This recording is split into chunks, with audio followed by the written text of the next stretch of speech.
Ma mère n'aimait que mon frère, l'enfant chéri. Quand je me suis éloignée d'eux, j'ai hérité de 8 millions de dollars de ma tante et mes parents ont commencé à me menacer de poursuites judiciaires. Quand ma mère a épousé Alex, tout ce que je pensais savoir sur la famille a été bouleversé. J'avais 14 ans, j'étais maladroite et j'essayais juste de survivre au lycée. Ma mère, Sarah, avait été mère célibataire toute ma vie et même si nous ne roulions pas sur l'or, elle m'avait toujours fait sentir que j'étais suffisante. Puis elle a rencontré Alex. Alex avait un fils, Brandon, qui avait tant à l'époque. C'était lui, l'enfant chéri. Dès l'instant où je suis entrée dans leur monde, il avait cette attitude sûre et insouciante qui le rendait populaire auprès des adultes, apparemment aussi auprès de ma mère. Dès le premier jour, je me suis sentie comme une étrangère dans ma propre maison. Ils agissaient comme une famille déjà formée avec moi, comme un supplément qui venait avec l'ensemble. Il ne m'a pas fallu longtemps pour réaliser ma place dans cette nouvelle dynamique. J'entrais dans une pièce et maman et Alex étaient assis avec Brandon riant ou regardant la télévision ensemble. Mais quand je me joignais à eux, les choses devenaient tendues, presque comme si je les interrompais. Si j'essayais de parler, l'ambiance changeait immédiatement. Je recevais des réponses d'un seul mot ou ces faux sourires qui n'atteignaient pas leurs yeux. Un soir, je me souviens être rentrée tard de l'école. J'étais dans l'équipe de débat et nous avions eu une pratique tardive. Quand je suis entrée par la porte, Alex était furieux, m'attendant dans la cuisine comme si j'avais commis un crime. « Où étais-tu » a-t-il exigé, sa voix résonnant dans toute la maison. « Surprise !» Maman savait que j'avais une pratique de débat, mais elle se tenait derrière lui, silencieuse. J'ai balbutié une explication, la regardant pour obtenir du soutien. Elle m'a juste regardé comme si je mentais. « Ce n'est pas sûr que tu sois dehors si tard », a dit Alex, secouant la tête. Brandon était rentré beaucoup plus tard que moi à plusieurs reprises, mais d'une manière ou d'une autre, cela n'avait pas d'importance. Il était responsable, j'étais imprudente. Après cela, les choses n'ont fait qu'empirer. Brandon et moi partagions une salle de bain entre nos chambres et chaque fois que quelque chose était hors de place, une bouteille de shampoing vide, une serviette par terre, c'était toujours de ma faute. Une fois, Brandon a laissé ses vêtements sales partout dans la salle de bain et Alex a fait éruption dans ma chambre, m'accusant d'être désordonnée et irrespectueuse. J'ai essayé d'expliquer que ce n'était pas moi, mais il m'a interrompu en disant « Ne cherche pas d'excuses, Rachel. Contente-toi de nettoyer ce que tu salis. » Brandon était dans sa chambre tout le temps, probablement en train d'écouter tout et de rire. Il y a eu un week-end qui m'a vraiment fait tout remettre en question. Nous étions censés aller au lac, une sortie en famille comme l'appelait Alex. J'avais hâte d'y être toute la semaine. Je n'étais pas assez naïve pour penser que cela arrangerait tout, mais j'espérais au moins un bon souvenir avec nous tous ensemble. Mais ce matin-là, alors que je me préparais, maman est entrée et a dit « Chérie, je pense qu'il vaudrait mieux que tu restes à la maison cette fois. » Brandon a été stressé par l'école et il a besoin de temps pour se détendre. Je n'arrivais pas à croire ce que j'entendais. J'ai essayé de protester, mais elle avait déjà pris sa décision. Ils sont partis sans moi. J'ai passé toute la journée seule à la maison, me sentant comme un fantôme dans ce qui était censé être ma propre famille. Quand ils sont revenus, ils ne m'ont même pas demandé comment s'était passée ma journée. Ils sont simplement entrés, riant et parlant du lac, comme si c'était un souvenir privé que je ne pouvais pas partager. Au cours des mois suivants, il est devenu évident que je n'étais pas seulement une étrangère, j'étais le bouc émissaire. Tous les petits problèmes étaient, d'une manière ou d'une autre, de ma faute. Si Brandon avait une mauvaise note, c'était parce que je le distraais avec mon attitude. Si quelque chose était perdu, j'étais négligente et irresponsable. Une fois, j'ai entendu Alex dire à ma mère « Rachel va finir par être un problème si on ne la remet pas à sa place. » Ma propre mère acquiesçait comme s'il avait raison. Puis un après-midi, Brandon et moi avons eu notre première vraie confrontation. Il était dans ma chambre, fouillant dans mes affaires comme s'il était le propriétaire des lieux. Je suis entrée et lui ai demandé ce qu'il faisait. Il a simplement haussé les épaules, sortant un collier que mon père m'avait offert des années auparavant. « Qu'est-ce que c'est » s'est-il moqué, le tenant en l'air. « C'est à moi. » Et je dis, essayant de garder la voix ferme. Mais il a simplement ri et l'a balancé devant moi en faisant un jeu. J'ai tendu la main pour l'attraper et il a tiré en arrière. Riant toujours. J'étais furieuse. Nous avons commencé à nous crier dessus et ma mère et Alex sont accourus, mais au lieu de demander ce qui s'était passé, ils se sont immédiatement retournés contre moi. « Pourquoi causes-tu toujours des problèmes » a lancé Alex. « Maman, il était dans ma chambre et je protestais. Il fouillait dans mes affaires. Mais elle n'a pas écouté. Rachel, peux-tu arrêter d'être si difficile ? Brandon essaie juste de bien s'entendre avec toi. » Ce soir-là, je me suis assise dans ma chambre, repensant à toute la situation dans ma tête. Peu importait ce que je disais ou faisais, je ne pouvais jamais gagner. Pour eux, j'étais le problème, peu importe combien j'essayais. Peu de temps après que maman et Alex se soient mariés, les choses sont allées de mal en pis. Chaque jour ressemblait à une bataille. Quoi qu'il arrive, j'étais celle à blâmer. Le comportement de Brandon ne faisait qu'envenimer les choses. Il était désordonné, perturbateur et semblait avoir pour mission de repousser toutes les limites possibles dans la maison. Mais c'était comme si personne d'autre ne le voyait à part moi. Un soir, Brandon a organisé une fête au sous-sol pendant qu'Alex et maman étaient sortis. Je suis restée dans ma chambre, essayant d'étouffer la musique et le bruit de ses amis qui piétinaient la maison. Ils ont laissé des déchets partout, des canettes de soda vides, des emballages de snacks, tout ce qu'on peut imaginer. Je n'ai rien touché, pensant que Brandon nettoierait son propre désordre. Mais le lendemain matin, Alex a fait éruption dans ma chambre, furieux. « Rachel, cet endroit est un désastre », a-t-il crié, me réveillant. « Comment peux-tu être si irresponsable ?» J'ai essayé d'expliquer que ce n'était pas moi, que je n'étais même pas descendue, mais il n'a pas voulu entendre. « C'est la responsabilité de tous de maintenir cette maison propre », a-t-il dit. Je me fiche que Brandon a fait le désordre. Tu fais aussi partie de cette famille et tu dois aider à nettoyer. Il est parti avant que je puisse répondre. Plus tard, cette année-là, maman a annoncé qu'elle était enceinte. J'ai pensé que peut-être les choses changeraient. Peut-être qu'un nouveau bébé lui ferait sentir que nous étions tous une famille.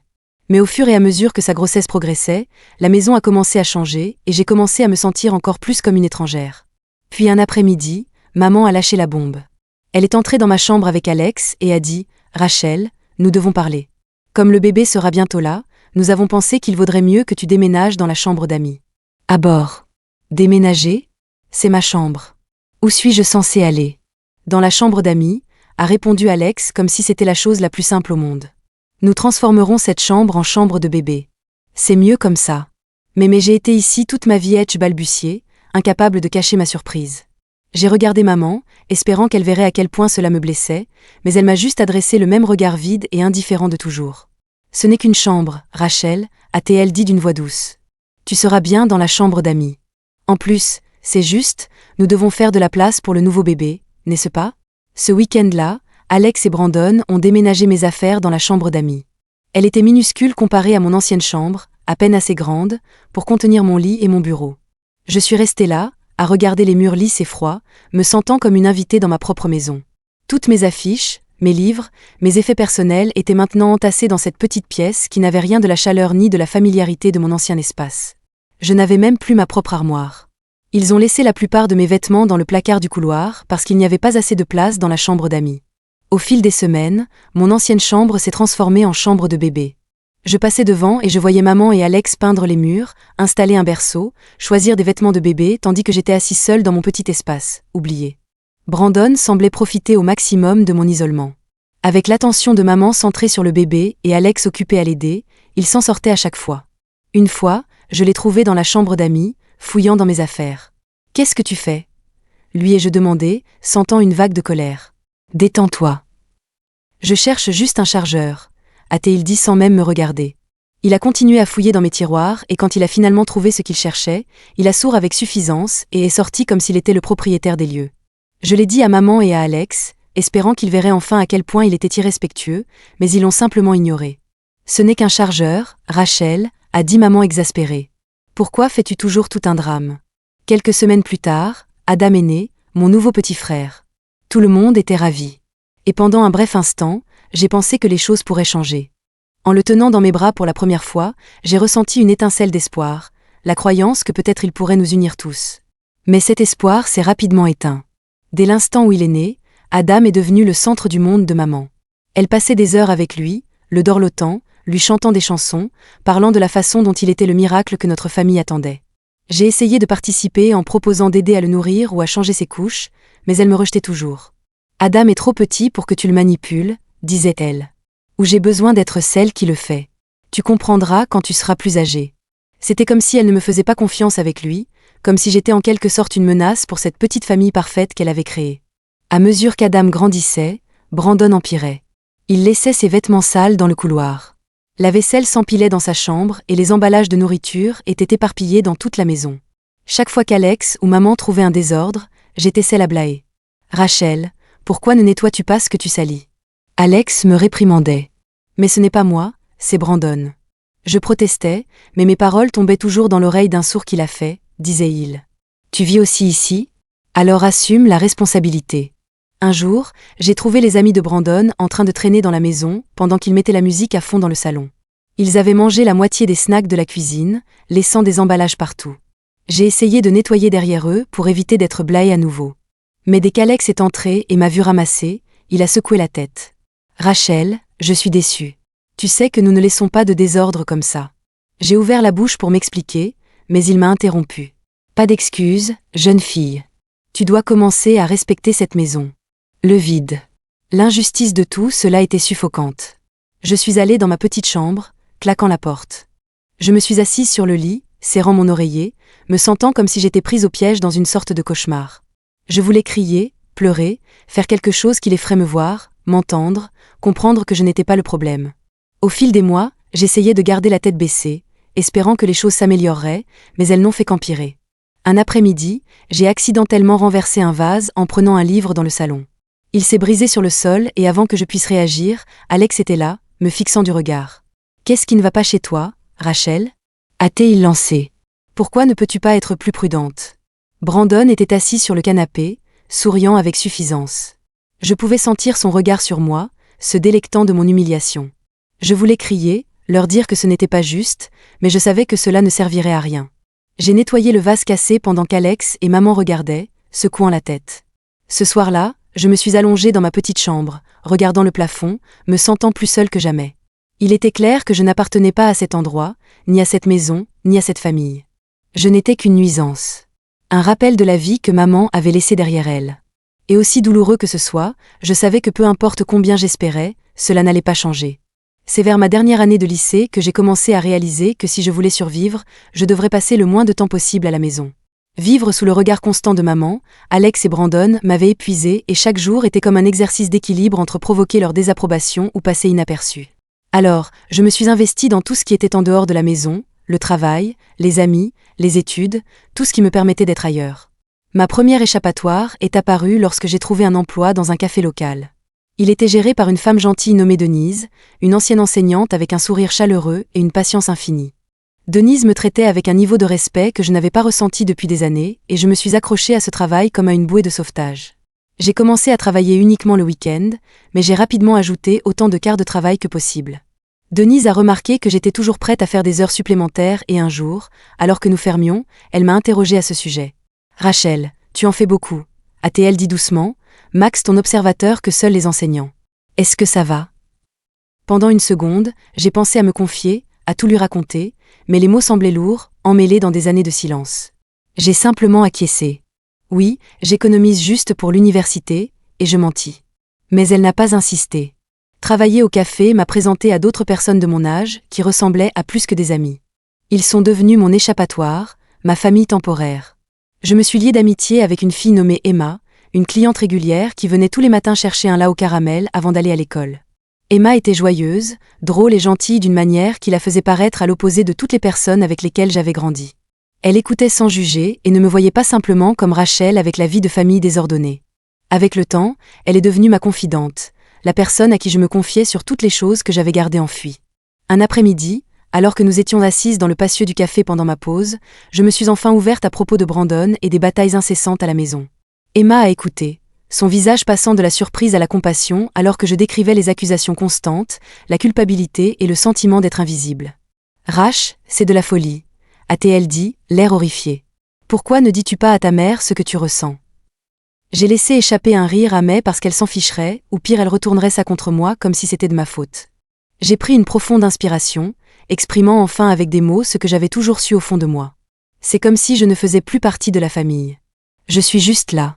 Emma a traversé la table et m'a serré la main. Ce n'est pas juste Rachel.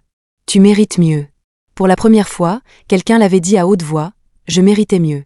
L'idée ne m'avait même jamais traversé l'esprit. Le soutien d'Emma est devenu un nouveau fondement pour moi, et plus je me confiais à elle, plus je voyais à quel point mon environnement familial était toxique. Les choses à la maison ne se sont pas améliorées. Elles ont même empiré. Le comportement de Brandon s'intensifiait. Il avait commencé à manquer les cours, à organiser des fêtes, même quand maman et Alex étaient à la maison, et à traiter la maison comme son terrain de jeu personnel. Je savais qu'il le faisait pour me contrarier, plus je m'éloignais, plus il essayait de me rendre la vie impossible. Quand j'étais à la maison, mais même avec son comportement de plus en plus perturbateur, j'étais toujours celle à blâmer si quelque chose n'allait pas. Alex et maman me regardaient avec la même expression de déception, comme si j'étais en quelque sorte responsable du comportement de Brandon. Un soir, après un quart de travail particulièrement difficile, je suis rentrée à la maison et j'ai découvert que quelqu'un avait fouillé dans mes affaires dans la chambre d'amis. Mon ordinateur portable était ouvert, des papiers étaient éparpillés sur le lit et mes vêtements étaient jetés comme si quelqu'un avait fouillé dans tous les tiroirs. Brandon était nulle part, mais je savais que cela devait être lui. Je suis allée dans le salon où maman était assise avec Adam et j'ai exigé une explication. Brandon cherchait juste quelque chose, a-t-elle dit avec indifférence, sans même lever les yeux. Pas besoin d'en faire tout un drame. Un drame ? Il a fouillé dans mes affaires personnelles. Maman, j'ai senti ma voix s'élever. La frustration bouillonnant en moi. Rachel, tu es déraisonnable, a-t-elle répondu froidement. Si tu n'étais pas si réservée tout le temps, peut-être que cela ne se serait pas produit. Je n'arrivais pas à croire ce que j'entendais. Ma propre mère le défendait encore, comme si c'était normal qu'il envahisse ma vie privée. Ce fut l'un de ces moments où le dernier soupçon d'espoir auquel je m'étais accrochée s'est complètement brisé. Après cela, je me suis mise à économiser encore plus. J'ai accepté plus d'heures au café. J'ai sauté la plupart des bals de l'école et j'ai refusé des invitations à sortir si cela signifiait économiser plus d'argent.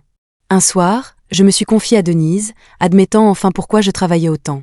J'ai juste besoin de sortir de cette maison. Lui et je dis à voix basse pendant que nous nettoyons les tables après la fermeture. Elle m'a regardée avec une expression de compréhension dans les yeux. Je m'en doutais, a-t-elle dit, posant une main sur mon épaule. Si jamais tu as besoin de quoi que ce soit, d'aide pour l'école ou même d'un endroit où rester, fais-le-moi savoir. D'accord. Sa gentillesse m'a presque fait pleurer et pour la première fois, j'ai ressenti un véritable sentiment d'espoir. J'ai commencé à chercher ce dont j'aurais besoin pour déménager. Emma m'a aidé à trouver des appartements abordables et nous sommes même allés à quelques journées portes ouvertes ensemble, rêvant de liberté. Mais Alex et maman ont commencé à remarquer mon absence et ils n'ont pas aimé ça. Un soir, Alex m'a confrontée lorsque je suis rentrée du travail. Il m'a demandé pourquoi j'étais toujours dehors, pourquoi je ne faisais pas plus d'efforts pour faire partie de la famille. Ces mots étaient chargés de reproches, comme si j'étais celle qui brisait les choses. Rachel, tu as été distante. Ce n'est sain pour aucun de nous, a-t-il dit, comme s'il avait soudainement décidé de jouer le rôle du père inquiet. Si tu veux faire partie de cette famille, tu dois faire des efforts. Je n'ai pas pu m'empêcher de rire amer que je n'avais pas eu l'intention de laisser échapper. Faire partie de la famille, et je répétais. Quand est-ce que l'un d'entre vous m'a traité comme si je faisais partie de la famille ? Maman m'a regardé, le visage tendu par la colère. Rachel, ne parle pas comme ça à ton père. Ce n'est pas mon père, ai je répondu, laissant échapper les mots avant de pouvoir les arrêter. Je ne l'avais jamais dit à voix haute auparavant, mais cela m'a semblé libérateur. Après cela, les choses ont été tendues. Ils me surveillaient de plus près, limitant la fréquence à laquelle je pouvais sortir de la maison. Ils ont même commencé à me demander avec qui je passais du temps, exigeant que je passe plus de temps avec la famille. C'était suffocant, et cela ne faisait qu'alimenter ma détermination à partir. Finalement, à la fin de ma dernière année, j'avais économisé suffisamment. Emma et moi avons trouvé un petit appartement pas trop loin du café, et j'ai signé le bail. Je ne l'ai dit à personne à la maison jusqu'au jour où j'étais prête à déménager. J'ai attendu que maman et Alex soient dans le salon, puis j'ai tranquillement annoncé mon plan. Je déménage, et je dis gardant la voix ferme. Maman m'a regardée abasourdie, tandis qu'Alex s'est contenté de secouer la tête. « Tu es ridicule Rachel », s'est-il moqué. « Où vas-tu aller ? » « J'ai trouvé un appartement », ai-je simplement répondu. « Je pars ce soir. » Ils ont essayé de me dissuader, maman disant que j'étais trop jeune pour être seule et Alex affirmant que je faisais une grosse erreur. Mais pour la première fois, je me suis sentie complètement sûre de moi. J'ai emballé mes affaires, je les ai chargées dans la voiture d'Esma et je suis partie sans me retourner. Alors que nous nous éloignions, j'ai ressenti un mélange de peur et de horreur. Je n'avais aucune idée de ce que l'avenir me réservait, mais pour la première fois depuis des années, je me sentais libre. Quelques années s'étaient écoulées depuis que j'avais déménagé et commencé à construire ma vie hors de l'ombre de maman, Alex et Brandon. En vivant seule, j'avais commencé à me sentir plus forte, plus capable, même heureuse. J'étais allée à l'université, j'avais commencé une carrière et je me faisais de nouveaux amis. Pour la première fois, je sentais que j'avais le contrôle de ma propre vie, loin de la dynamique toxique de mon passé. Je voyais encore maman de temps en temps, par sentiment de devoir persistant, mais chaque visite me rappelait pourquoi j'étais partie. Il n'y avait pas de chaleur, pas de véritable connexion, juste une politesse tendue et distante. Puis un soir, j'ai reçu un appel de maman. Sa voix était tendue, forcée, d'une manière que je n'avais jamais entendue auparavant. « Rachel, a-t-elle commencé ? Je pensais que tu devrais savoir. Alex en Christ. Il est à l'hôpital. » Une sensation de froid m'a envahi. Malgré tout, l'idée qu'Alex soit gravement malade a réveillé quelque chose en moi. Je savais que notre relation n'avait jamais été chaleureuse ou paternelle, mais en entendant qu'il était à l'hôpital, j'ai ressenti un mélange d'inquiétude, de confusion et une loyauté profondément enracinée que je ne pouvais pas ignorer complètement. Est-ce qu'il va bien ? Je demandai avec prudence. Ils lui font passer des tests. Il n'y a pas plus d'informations pour le moment, a-t-elle répondu la voix faible. J'ai ressenti une pointe de compassion, pensant à quel point elle devait être effrayée. J'ai décidé de rendre visite à Alex à l'hôpital, plus par respect que par affection. Quand je suis arrivée, la tension dans l'air était palpable. Brandon était déjà là, debout à côté de maman qui avait l'air épuisée et vidée. Les voir ensemble m'a semblé étrangement familier, comme si je retournais à mon enfance, une scène où tout le monde était ensemble et j'étais à l'écart. Alex avait l'air fragile, pâle contre les draps de l'hôpital et pendant un moment, j'ai ressenti une vague de pitié. Quelle que soit notre histoire, c'était un homme qui faisait face à sa propre mortalité. Brandon m'a à peine reconnu et quand il l'a fait, c'était avec un signe de tête sec. Je suis restée à l'écart, me sentant à nouveau comme une étrangère, tandis que j'écoutais les médecins expliquer son état. J'ai appris qu'on avait diagnostiqué à Alex une maladie qui laissait sa santé en suspens. Maman s'accrochait à Brandon et semblait s'appuyer sur lui pour obtenir du soutien d'une manière qu'elle n'avait jamais fait avec moi. Je ne m'attendais à rien de plus à ce stade, mais le voir était comme maître du solure. Au cours des jours suivants, maman a commencé à faire allusion aux préoccupations d'Alex concernant ses affaires. Il avait commencé à parler de mettre les choses en ordre pour l'avenir. La façon dont elle le disait semblait inquiétante. Puis un jour, elle est venue me parler directement. Rachel a-t-elle commencé avec prudence, comme si elle marchait sur un terrain dangereux. Alex a travaillé sur son testament. Il veut s'assurer que tout est réglé pour Brandon et Adam, tu sais, au cas où quelque chose lui arriverait. J'ai cligné des yeux, essayant de traiter ses paroles. Et moi, et je demandais, laissant échapper la question avant de pouvoir l'arrêter. Je connaissais la réponse avant qu'elle ne la prononce. Eh bien Rachel, tu te débrouilles bien toute seule, n'est-ce pas ? Tu as ton travail, ton appartement. Sa voix s'est éteinte, cherchant des mots qui ne blesseraient pas autant que la vérité. Donc il ne me laisse rien, n'ai-je terminé pour elle d'une voix douce mais ferme. Le silence de maman disait tout. Le dernier clou dans le cercueil. C'était la confirmation de tous les soupçons que j'avais eus sur ma place dans sa famille, ou plutôt mon absence de place. Alex avait élevé Brandon et Adam comme les siens et j'étais restée sur la touche, quelqu'un à tolérer mais pas à embrasser vraiment. Et maintenant, même dans ces derniers arrangements, j'allais être effacée. Comme si je n'avais jamais fait partie de sa vie. Ce fut comme un coup de poing dans l'estomac. J'avais lutté si longtemps pour être vue, pour être acceptée, et même quand je suis partie, une petite partie de moi devait s'attendre à ce qu'il me manque, qu'il veuille que je revienne. Mais maintenant, je comprenais. Je n'étais qu'un fantôme pour eux, une figure passagère en arrière-plan. Dans les jours qui ont suivi, j'ai lutté avec un tourbillon d'émotions, colère, douleur et un étrange soulagement vide. D'une certaine manière, il était libérateur de savoir enfin quelle était ma place avec eux. Plus de questions, plus d'espoir de réconciliation. Ils avaient pris leur décision et maintenant j'étais libre de prendre la mienne. Quand la santé d'Alex s'est stabilisée, le testament a été finalisé et j'en ai été complètement exclue. Brandon et Adam étaient les seuls héritiers de tout. Les biens, les propriétés, même les objets sentimentaux qui avaient appartenu à maman avant qu'elle ne rencontre Alex.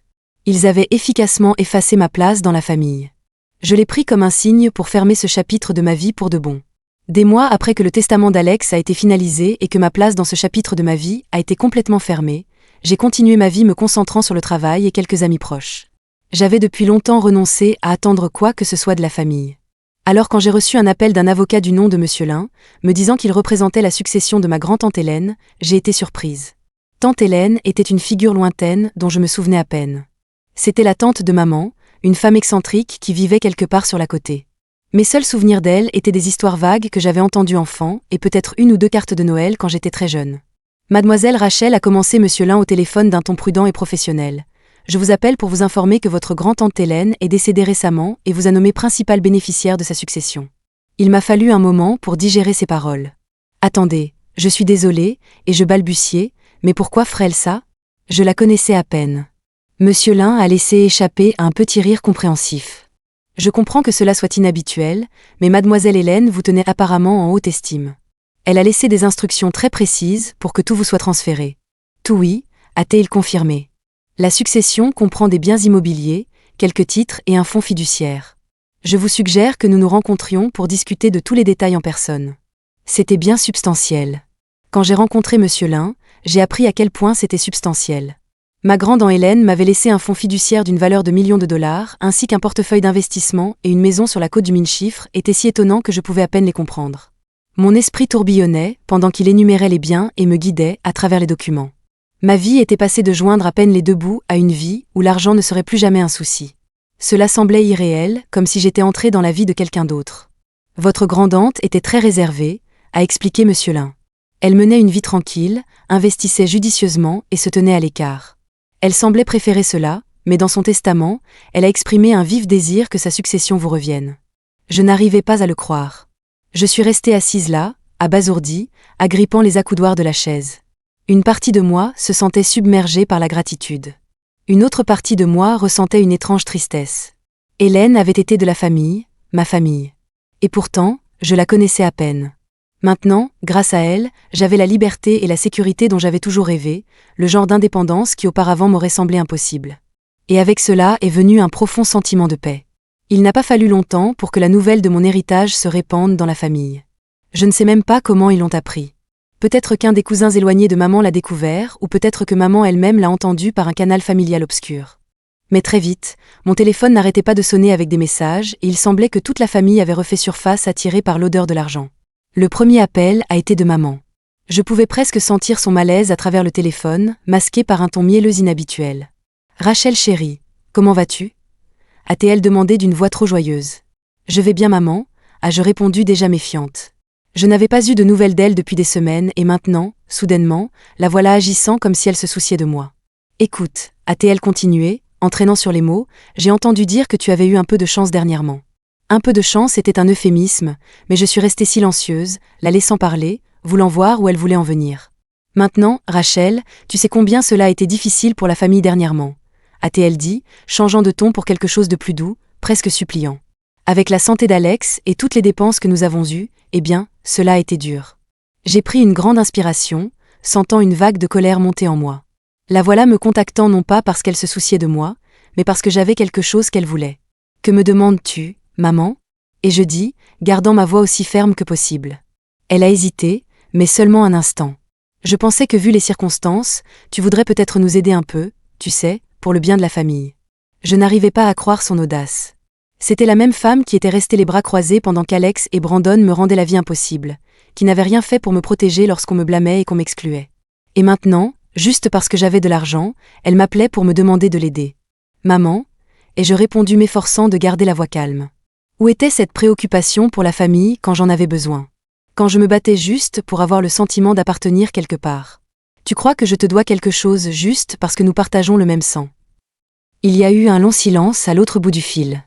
Je me suis rendu compte qu'elle ne s'attendait pas à ce que je la défie. Finalement, elle a parlé d'un ton plus dur cette fois. « Rachel, je suis ta mère. Je t'ai élevée, n'est-ce pas ? Et maintenant, tu vas nous tourner le dos. Maman, tu m'as tourné le dos il y a des années et Edge, ressentant une étrange sensation de finalité. Je ne te dois rien. » J'ai raccroché les mains tremblantes avec un mélange de colère et de tristesse. Mais ce n'était pas tout.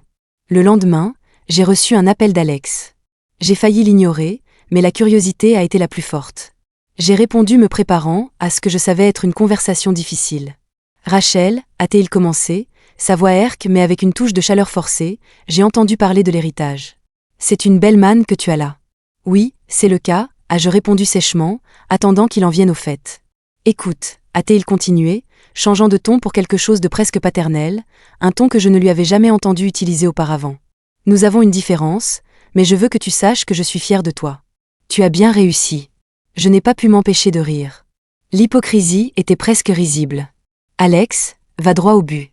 Pourquoi tu appelles ?» Il a hésité et a finalement lâché le morceau.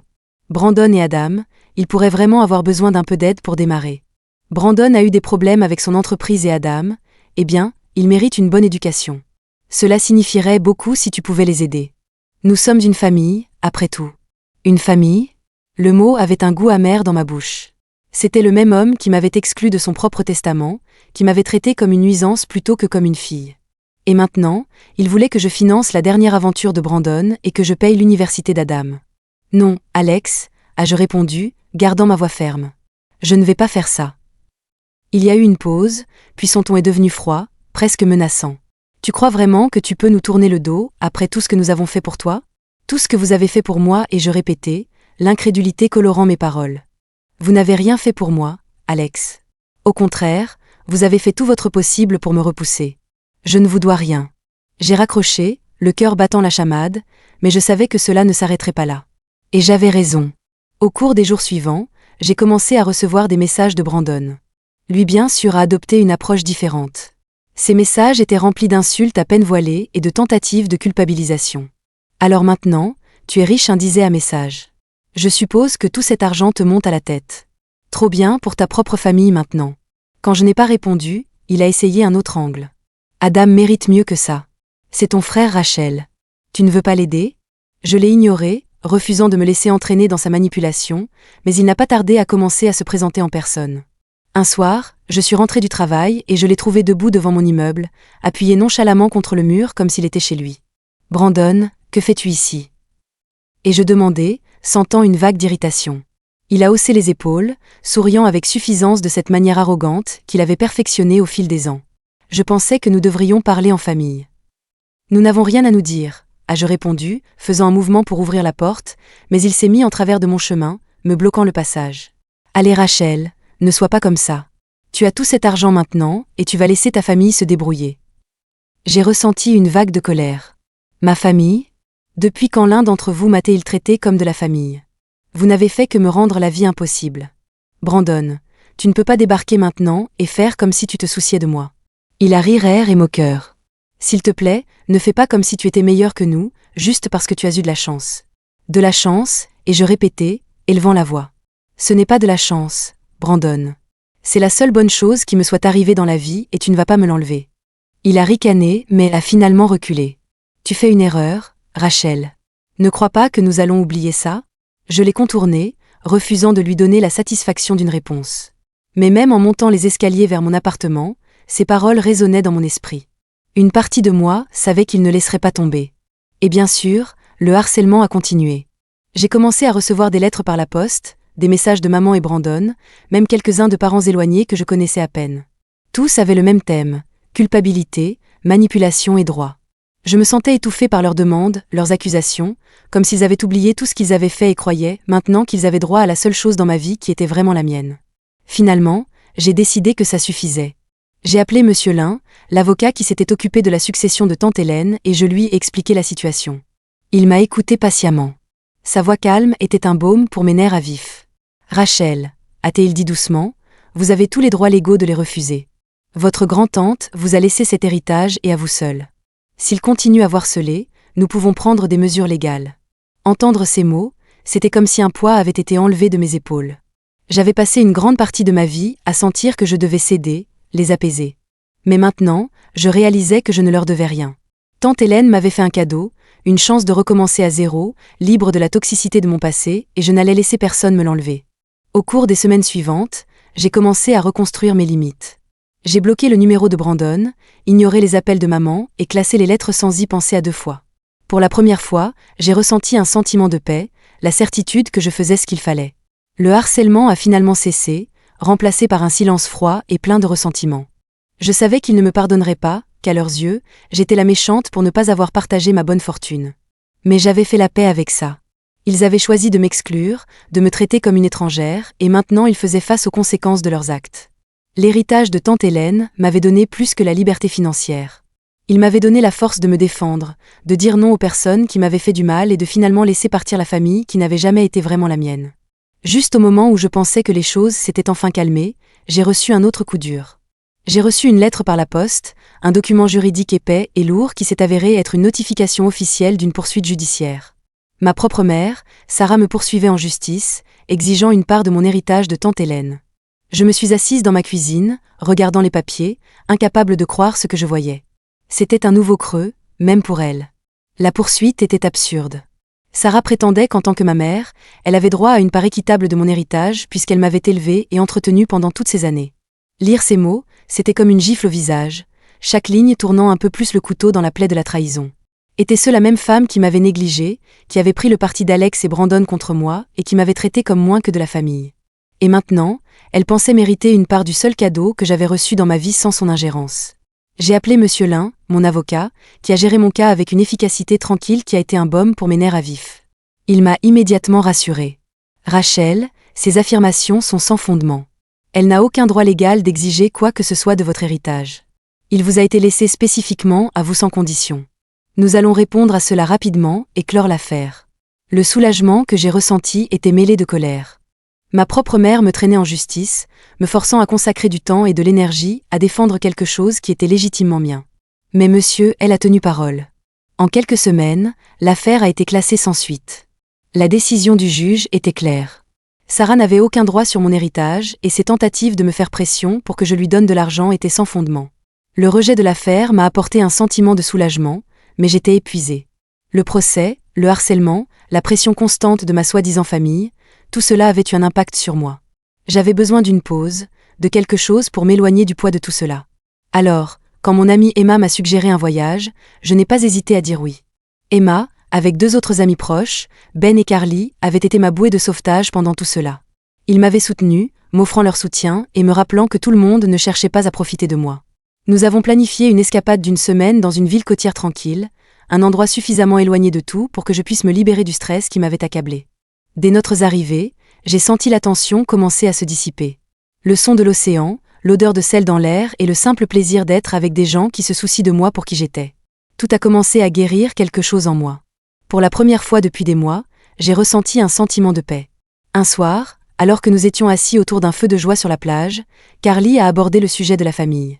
« Tu sais, parfois la famille n'est pas les gens avec qui tu es né », a-t-elle dit, regardant les flammes. « C'est les gens qui choisissent d'être là pour toi. » Ces paroles m'ont touché au cœur. J'avais passé une grande partie de ma vie à essayer de trouver ma place dans une famille qui ne m'avait jamais vraiment acceptée. Mais ici avec Emma, Ben et Carly, je me sentais plus comprise et appréciée que je ne l'avais jamais été avec ma famille biologique. Le voyage est devenu un tournant pour moi. J'ai commencé à réaliser que je n'avais pas besoin de continuer à chercher l'amour et l'acceptation de personnes qui avaient prouvé à maintes reprises qu'elles ne feraient que prendre et ne donneraient jamais. J'avais des gens dans ma vie qui m'appréciaient, non pas pour l'argent ou l'obligation, mais pour qui j'étais. À notre retour de voyage, j'ai décidé de me concentrer sur la construction de liens avec des personnes qui se soucient réellement de moi. J'ai commencé à faire du bénévolat dans un refuge local travaillant avec des enfants qui avaient traversé des moments difficiles. Être capable de leur offrir du soutien et de la stabilité m'a donné un sentiment d'utilité que je n'avais pas ressenti depuis longtemps. Grâce à mon travail bénévole, j'ai rencontré une femme nommée Lisa qui dirigeait le refuge. Elle était chaleureuse, empathique et possédait une force tranquille que j'admirais. Lisa est devenue une sorte de mentor pour moi, me guidant à travers les défis du travail avec des enfants traumatisés et m'enseignant la valeur de la compassion et de la résilience. Un après-midi, alors que nous nettoyions après un événement au refuge, Lisa m'a prise à part. « Rachel, a-t-elle dit, je veux juste que tu saches la grande différence que tu fais ici. Ces enfants te voient comme quelqu'un en qui peuvent avoir confiance, quelqu'un qui croit en eux. Ce n'est pas quelque chose que tout le monde peut faire. » Ces paroles m'ont profondément touchée. Pendant si longtemps, j'avais eu l'impression de n'appartenir à aucun endroit, d'être simplement à la dérive dans la vie sans but. Mais ici, au refuge, j'avais l'impression de faire enfin partie de quelque chose de significatif. Je donnais à ces enfants quelque chose que je n'avais jamais eu en grandissant, un sentiment de stabilité et de gentillesse sans condition. Au cours des mois suivants, j'ai commencé à investir davantage dans les relations qui m'apportaient joie et épanouissement. Je me suis rapprochée de mes amis Emma, Ben et Carly, qui étaient devenus ma famille de cœur. Ils étaient là pour moi à chaque revers et à chaque triomphe, me rappelant que j'étais appréciée et aimée pour qui j'étais et non pour ce que je pouvais leur donner. Petit à petit, j'ai senti ma propre estime de soi se renforcer. J'ai commencé à suivre une thérapie travaillant sur les effets persistants de mon enfance et apprenant à lâcher prise sur la culpabilité et le ressentiment qui m'avaient pesé pendant si longtemps. Mon thérapeute m'a aidé à comprendre que je n'avais pas à m'accrocher aux personnes qui m'avaient fait du mal simplement parce qu'elles étaient de ma famille. J'avais le droit de protéger ma propre paix et de m'entourer de personnes qui apportaient de la positivité dans ma vie. M.